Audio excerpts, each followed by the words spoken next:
Hey, what's up, guys? Hey, before I begin the review, I just want to say this. Thank you so much for enjoying my videos. Don't forget to like my videos, comment down below, and overall, do not forget to subscribe to my channel and hit that notification bell so you guys won't miss any new videos I upload pretty much every day. Wow. Just wow. Another great episode. They are only 5 episodes down and they are killing it.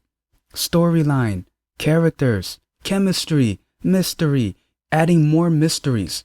What is there to ask for? Everything, in my opinion, they did great. Now, I don't know how many people that are watching Jirisan, and I know they were complaining when the show aired, but what is there to complain about? I know it can be confusing, about the time switch, 2018 or 2020. I mean, just look at the characters. You can tell if you're in one year or the other. If YiGang is up and walking, you're in 2018. If you see HyeonJo, period, 2018. If you see YiGang in a wheelchair or Dawan, you're in 2020. So it's not that hard to know what year you're in. Oh yeah, welcome to episode 5 review of Jirisan. I got too excited, I forgot to do that intro, but anyway, let's start the review. So at the beginning of the episode, it starts off in 2018. We are definitely finishing off the potato bomb story. They're at the gathering with the victim's family and the rangers. Daejin is talking about the incidents that happened. YiGang is keeping her eye on the killer, which we do find out that his name is SeWook. The wife of the dead husband, she's upset that there is absolutely no plans whatsoever. So she walks out with her people. YiGang gets a phone call from HyeonJo. He found the bombs at Yang-son's place, and both of them do meet up. This is where YiGang reveals that the killer name is SeWook. They grew up in the same village, but they didn't talk much. And SeWook's father passed away, and that's why he ended up living at Yang-son's place. YiGang figured that Yang-son knew about the bomb, and that's why she wanted to talk to her. But then when they were trying to get in contact with Yang-son, no contact whatsoever. So what they did was they tracked Yang-son at Semagol. I think I might be saying this weird, but Semagol. So they find her there, and when they found her, she was sitting next to a tree, and she pointed her flashlight where the bomb was, and the bomb was actually inside of one of the traps that I think one of the married couple set up, because remember, they were doing some illegal animal trapping and whatnot. And this is where Yang-son revealed that Seo told her where the bomb was and told her that their grandfather went to the forest, which we do find out later on that it was a lie. And her grandfather had the bombs, but told her, don't tell anyone. Oh, and I forgot to mention that there are 3 bombs missing. Now the question is it really the grandfather or SeWook? But HyeonJo, he is for sure that it is SeWook because of the scratches on SeWook's hand. And it's pretty much confirmed, because when HyeonJo went to talk to SeWook, he mentioned about the bomb and the yogurt in front of him, and he panicked. So I think that's 100% confirmed right there. Now it's time to go get SeWook. First, SeWook, he was panicking because HyeonJo went to his place, accused him, and mentioned about the bomb and the yogurt. SeWook tried to call someone. We don't know who he was trying to call, but he texted that person, why aren't you picking up my calls? And someone noticed our plan. So that means he is working with someone and he's not in on this by himself. Then he takes out a book. In that book was 1 page of all of the names of the people that he killed. It was pretty much a hit list. Yang-son's name was on it, including Hyun-soo and the dead husband. That's crazy. And then that mystery person texted back saying, don't worry, I'm going to find out who it is. You just do what you need to do. I'm thinking that is the same person. This is just a guess, but most likely it's true.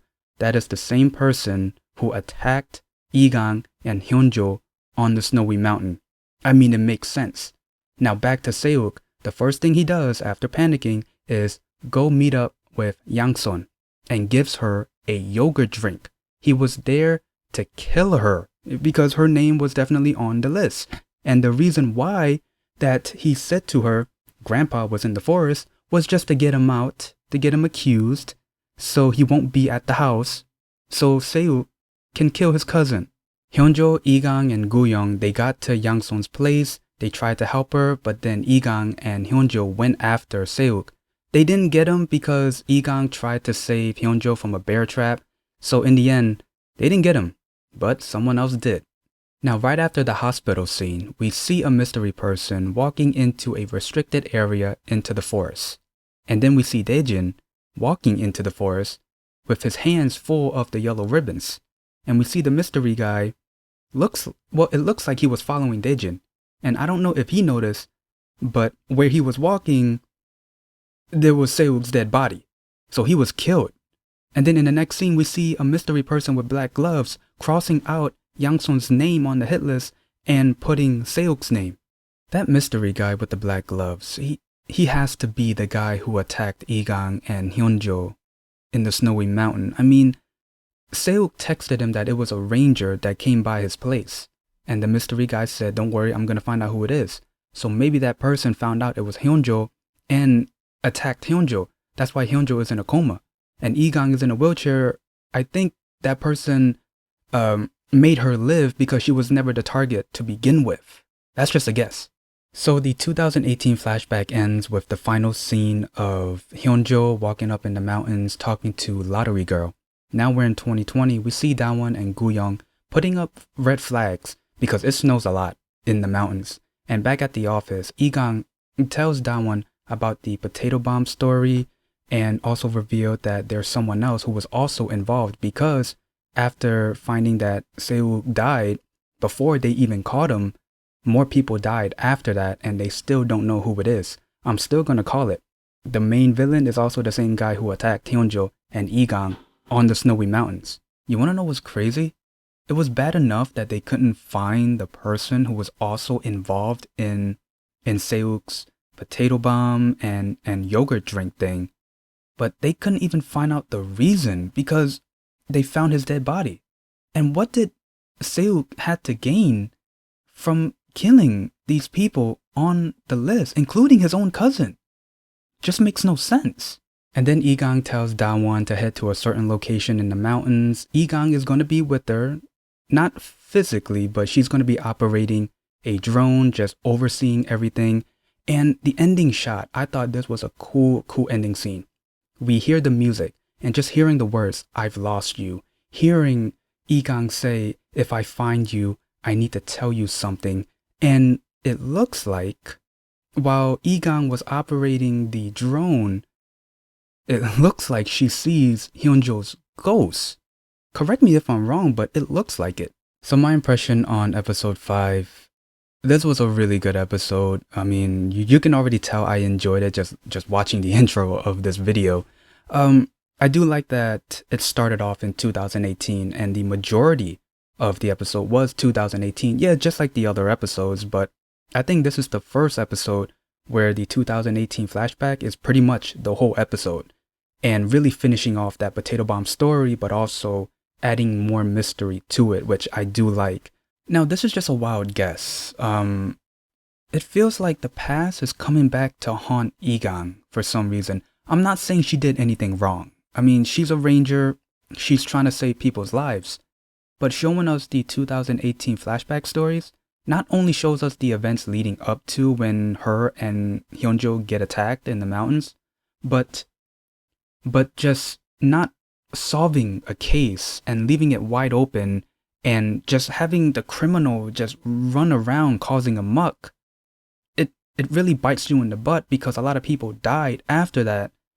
And now 2 years later, it changes you. And because they didn't solve the case 2 years ago, that led to HyeonJo in a coma and YiGang in a wheelchair. And now,